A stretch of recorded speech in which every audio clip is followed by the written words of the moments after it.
Hello friends, नमस्कार। This Sanjay. आपका स्वागत है इस वीडियो सीरीज़ के पार्ट 23 में। और इस वीडियो का टाइटल है factors contributing to learning personal and environmental. अगर आप ऑफिशियल सीटीईटी सिलेबस को देखते हैं तो ये टॉपिक जो है ये 23rd और लास्ट टॉपिक है। इसके बाद वाला topic RT, NCF and NEP यह मैंने ऐड किया हुआ है क्योंकि हमें अक्सर इन एरिया से भी क्वेश्चंस देखने को मिलते हैं। लेकिन ऑफिशियल सिलेबस में ये topic factors contributing to learning personal and environmental जो है ये लास्ट टॉपिक है। और एज यूजुअल ये वीडियो आपको 2 वर्जन्स में मिल जाएंगे हमारे चैनल में, इंग्लिश और हिंदी। जैसा कि आप देखेंगे ये टॉपिक काफ़ी सिंपल है क्योंकि इसमें से कई सारे कॉन्सेप्ट्स हमने ऑलरेडी दूसरे वीडियोस में डिस्कस किए हुए हैं। तो ये वीडियो एक तरह से रिवीजन है कई सारे प्रीवियस वीडियोस का। इस वीडियो में पहले हम डिस्कस करेंगे कि ये फैक्टर्स कंट्रीब्यूटिंग टू लर्निंग क्या होते हैं। फिर हम देखेंगे कि पर्सनल फैक्टर्स क्या है, एनवायरमेंटल फैक्टर्स क्या है, जैसे कि फिजिकल, सोशल, मीडिया। फिर हम बात करेंगे कि किस तरह से हम एक आइडियल लर्निंग एनवायरनमेंट को क्रिएट कर सकते हैं। और इस वीडियो के एंड में कुछ सैम्पल क्वेश्चंस हम सॉल्व करेंगे पुराने क्वेश्चन पेपर से। तो चलिए शुरू करते हैं। फर्स्ट ऑफ ऑल, ये फैक्टर्स कंट्रीब्यूटिंग टू लर्निंग क्या होते हैं। लर्निंग को कई सारे फैक्टर्स अफेक्ट कर सकते हैं, लेकिन जो फैक्टर्स लर्निंग को पॉजिटिवली अफेक्ट करते हैं तो उन्हें फैक्टर्स कंट्रीब्यूटिंग टू लर्निंग बुलाया जाता है। लेकिन इस टॉपिक में हम कई सारे ऐसे फैक्टर्स के बारे में भी बात करेंगे जो कि लर्निंग को नेगेटिवली अफेक्ट करते हैं। फैक्टर्स जैसे कि weather, books, syllabus, curriculum, school का इंफ्रास्ट्रक्चर और फैसिलिटीज़, लर्नर का family background, social background, cultural background, और टीचर का पर्सनालिटी और teaching methodologies, friends, peers, classmates का इन्फ्लुएंस। तो ये सारे फैक्टर्स जो है वो लर्निंग को पॉजिटिवली या फिर नेगेटिवली अफेक्ट कर सकते हैं। तो इस चैप्टर में, इस वीडियो में हम ऐसे कई सारे फैक्टर्स के बारे में बात करेंगे जो कि लर्निंग को अफेक्ट करते हैं डायरेक्टली या फिर इनडायरेक्टली। जब हम फैक्टर्स कंट्रीब्यूटिंग टू और फैक्टर्स अफेक्टिंग लर्निंग के बारे में बात करते हैं तो इन्हें हम 2 मेन कैटेगरीज में डिवाइड कर सकते हैं। पहला है पर्सनल फैक्टर्स जो कि इंटरनल फैक्टर्स होते हैं, जो कि हमारे अंदर से आते हैं, और एनवायरमेंटल फैक्टर्स जो कि एक्सटर्नल या फिर आउटसाइड इन्फ्लुएंसेस होते हैं। और ये एनवायरमेंटल फैक्टर्स को हम 3 सब कैटेगरीज में डिवाइड कर सकते हैं, जैसे कि सोशल यानी पीपल रिलेटेड फैक्टर्स, फिजिकल यानी वो सारे फैक्टर्स जो पीपल रिलेटेड नहीं है, और फिर मीडिया। मीडिया में पीपल रिलेटेड फैक्टर्स भी होते हैं और अदर फैक्टर्स भी हो सकते हैं। तो अगले कुछ स्लाइड्स में हम ये सारे डिफरेंट कैटेगरीज ऑफ फैक्टर्स के बारे में थोड़ा डिस्कशन कर लेंगे। पहले हम बात करेंगे पर्सनल फैक्टर्स के बारे में। ये पर्सनल फैक्टर्स जो है ये इंटरनल फैक्टर्स होते हैं क्योंकि ये सारे फैक्टर्स हमारे अंदर से आते हैं। अब अगर आप ये पूरे लिस्ट को एक बार देख लोगे तो ये सारे फैक्टर्स ऐसे हैं जिनके बारे में हमने कोई ना कोई प्रीवियस वीडियो में डिस्कस किया हुआ है।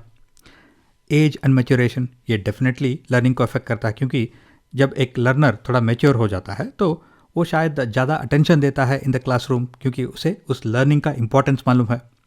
इसी तरह से हेल्थ डेफिनेटली लर्निंग को अफेक्ट करता है, और इंटेलिजेंस शायद इस बात को अफेक्ट करता है कि लर्नर कितनी जल्दी कोई भी बात को सीख लेगा इन द क्लासरूम।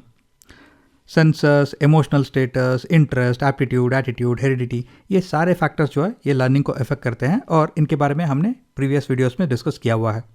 और एक रिसेंट वीडियो में हमने मोटिवेशन के बारे में भी बात किया था और किस तरह से इंट्रिंसिक यानी इंटरनल मोटिवेशन और एक्सट्रिंसिक यानी एक्सटर्नल मोटिवेशन भी बहुत ही इंपॉर्टेंट होता है लर्निंग के लिए।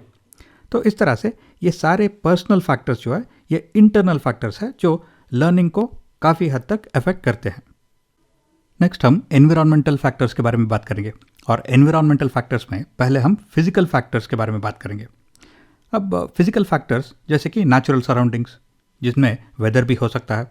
तो वेदर की वजह से एक लर्नर जो है या तो कंफर्टेबल होता है या फिर अनकंफर्टेबल होता है। अगर ज़्यादा गर्मी है या फिर ज़्यादा ठंड है तो इस डिस्कम्फर्ट की वजह से लर्निंग जो है वो अफेक्ट हो सकता है। और स्कूल का एनवायरनमेंट यानी कि किस तरह के फैसिलिटीज़ है स्कूल में, किस तरह का इंफ्रास्ट्रक्चर है, ये भी लर्निंग को अफेक्ट करता है। और सिचुएशनल फैक्टर्स यानी लर्नर का करंट सिचुएशन क्या है, करंट फिजिकल सिचुएशन क्या है, ये भी लर्निंग को बहुत हद तक अफेक्ट करता है। और लर्निंग रिसोर्सेस, इसमें बुक्स हो सकते हैं या फिर other teaching and learning material हो सकते हैं, कंप्यूटर एंड अदर इंफ्रास्ट्रक्चर हो सकता है, तो ये भी लर्निंग को अफेक्ट करते हैं। और एनवायरमेंटल फैक्टर्स में सोशल फैक्टर्स भी होते हैं यानी पीपल रिलेटेड फैक्टर्स, खास करके फैमिली, क्योंकि पेरेंट्स एक लर्नर के पहले टीचर्स होते हैं और फैमिली एक पहला मोड ऑफ सोशलाइजेशन होता है फॉर द लर्नर, यानी कि किस तरह का एनवायरनमेंट प्रोवाइड करता है फैमिली, किस तरह का सपोर्ट प्रोवाइड करता है, ये लर्निंग को काफ़ी हद तक अफेक्ट करता है। और अगर आपको वाइगॉट्स्की का थ्योरी याद है तो सोशल फैक्टर्स और कल्चरल फैक्टर्स ना केवल लर्निंग के लिए इम्पॉर्टेंट है, बल्कि ये एक व्यक्ति के या फिर एक बच्चे के कॉग्निटिव डेवलपमेंट के लिए भी बहुत ही इंपॉर्टेंट होते हैं। और टीचर भी बहुत ही इंपॉर्टेंट होते हैं इन द लर्निंग प्रोसेस, क्योंकि टीचर का पर्सनालिटी, उनका टीचिंग मेथोडोलॉजी और किस तरह का रिलेशनशिप वो मेंटेन करते हैं लर्नर के साथ, ये भी लर्निंग को काफ़ी हद तक अफेक्ट करते हैं। तो इस तरह से एनवायरमेंटल फैक्टर्स में शायद सोशल फैक्टर्स यानी पीपल फैक्टर्स फिजिकल फैक्टर्स से भी ज़्यादा इंपॉर्टेंट होते हैं इन देयर इफेक्ट और कंट्रीब्यूशन टू लर्निंग। और एनवायरमेंटल यानी एक्सटर्नल फैक्टर्स में जो थर्ड कैटेगरी है वो है मीडिया। मीडिया में पीपल फैक्टर्स भी होते हैं और अदर फैक्टर्स भी होते हैं, क्योंकि मीडिया के थ्रू हम पीपल से इंटरेक्ट करते हैं और कंटेंट से भी इंटरेक्ट करते हैं। अब क्योंकि लर्नर्स आजकल हमेशा कनेक्टेड रहते हैं हमारे फ़ोन्स के थ्रू, लैपटॉप्स के थ्रू, डेस्कटॉप्स के थ्रू, टैबलेट्स के थ्रू, तो इसका मतलब है कि मीडिया जो है वो हमारे लर्निंग प्रोसेस को बहुत हद तक इफेक्ट करता है, और इसका इफेक्ट बहुत ही इमीडिएट भी हो सकता है, क्योंकि ये हमारे अटेंशन को ग्रैब करता है, ये हमारे ओपिनियंस को शेप करता है, ये हमारे इमोशंस को भी ये कंट्रोल कर सकता है। तो ट्रेडिशनल मीडिया हो सकता है जैसे कि प्रिंट मीडिया या फिर रेगुलर वेबसाइट्स, या फिर सोशल मीडिया हो सकता है जिसके थ्रू हम दूसरे लोगों के साथ इंटरेक्ट कर रहे हैं on a real time basis. तो मीडिया जो है ये बहुत ही इंपॉर्टेंट रोल प्ले करता है इन द लर्निंग प्रोसेस। तो फाइनली किस तरह से हम एक आइडियल लर्निंग एनवायरनमेंट को क्रिएट कर सकते हैं? थियरी में तो ये बहुत ही आसान है, क्योंकि हमें ऑलरेडी मालूम है कि इतने सारे फैक्टर्स होते हैं जो कि लर्नर को और लर्निंग को अफेक्ट करते हैं। ये पर्सनल फैक्टर्स हो सकते हैं, natural, physical, teacher related, content related, process, social, cultural या फिर मीडिया रिलेटेड फैक्टर्स हो सकते हैं। अब हमें ये भी मालूम है कि ये सारे फैक्टर्स जो है ये लर्निंग को और लर्नर को पॉजिटिवली भी अफेक्ट कर सकते हैं और नेगेटिवली भी अफेक्ट कर सकते हैं। तो अगर हम आइडेंटिफाई कर लेते हैं कि इनमें से कौन से फैक्टर्स नेगेटिवली अफेक्ट कर रहे हैं लर्नर को और लर्निंग को, और अगर हम करेक्टिव और प्रिवेंटिव एक्शन लेते हैं ताकि वो नेगेटिव इफेक्ट्स को हम मिनिमाइज करें और पॉजिटिव इफेक्ट्स को मैक्सिमाइज करें, तो ऑटोमेटिकली हम एक आइडियल लर्निंग एनवायरनमेंट बना सकते हैं। लेकिन प्रैक्टिकली ये बहुत ही डिफिकल्ट है, क्योंकि हर एक लर्नर को एक अलग फैक्टर अफेक्ट कर सकता है और एक ही फैक्टर दो लर्नर्स को अलग अलग तरह से अफेक्ट कर सकता है। जैसे कि एक लर्नर को शायद उसके पर्सनल फैक्टर्स जो है पॉजिटिवली अफेक्ट कर रहे हैं और दूसरे लर्नर को उसके पर्सनल फैक्टर्स जो है वो नेगेटिवली अफेक्ट कर रहे हैं। किसी को नेचुरल फैक्टर्स पॉजिटिवली अफेक्ट कर रहे हैं, किसी को नेचुरल फैक्टर्स नेगेटिवली अफेक्ट कर रहे हैं। तो इसका मतलब है अगर इस थियरी को इन प्रैक्टिस हमें इम्प्लीमेंट करना है तो हमें हर एक लर्नर को इंडिविजुअल अटेंशन देना होगा, ताकि हम आइडेंटिफाई कर सकें कि उस स्पेसिफिक लर्नर को कौन सा फैक्टर अफेक्ट कर रहा है और किस तरह से। तभी हम एक्शन ले पाएंगे इन अ करेक्टिव वे और अ प्रिवेंटिव वे, और एक आइडियल लर्निंग एनवायरनमेंट हम बिल्ड कर पाएंगे। अब हम कुछ सैम्पल क्वेश्चन सॉल्व करेंगे पुराने क्वेश्चन पेपर से, जो कि इस टॉपिक से कनेक्टेड है। पहला क्वेश्चन है, विच of the following is an environmental factor which impacts learning. अब एनवायरमेंटल फैक्टर का मतलब है एक्सटर्नल फैक्टर, और दिए गए ऑप्शंस को अगर हम देखते हैं तो एटीट्यूड, मोटिवेशन और पर्सनालिटी ट्रेट्स जो है ये इंटरनल फैक्टर्स होते हैं, क्योंकि ये हमारे अंदर से आते हैं। और स्कूल एक एक्सटर्नल फैक्टर यानी एनवायरमेंटल फैक्टर है। तो इस क्वेश्चन का आंसर है ऑप्शन 4।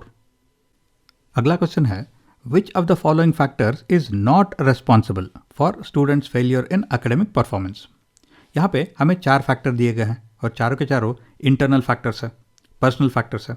तो हमें आइडेंटिफाई करना है कि इनमें से कौन सा फैक्टर्स जो है वो रिस्पॉन्सिबल नहीं है for students failure in academic performance. यानी कि यहाँ पे 3 नेगेटिव फैक्टर्स है और एक पॉजिटिव फैक्टर है, और वो पॉजिटिव फैक्टर जो है वो नॉट रिस्पॉन्सिबल फॉर फेलियर होगा। तो यहाँ पे बोर्डम, स्ट्रेस और फियर नेगेटिव फैक्टर्स है, और क्यूरियोसिटी एक पॉजिटिव फैक्टर है। तो इसका मतलब है कि क्यूरियोसिटी जो है will be not responsible for the students failure. तो इस क्वेश्चन का आंसर है क्यूरियोसिटी।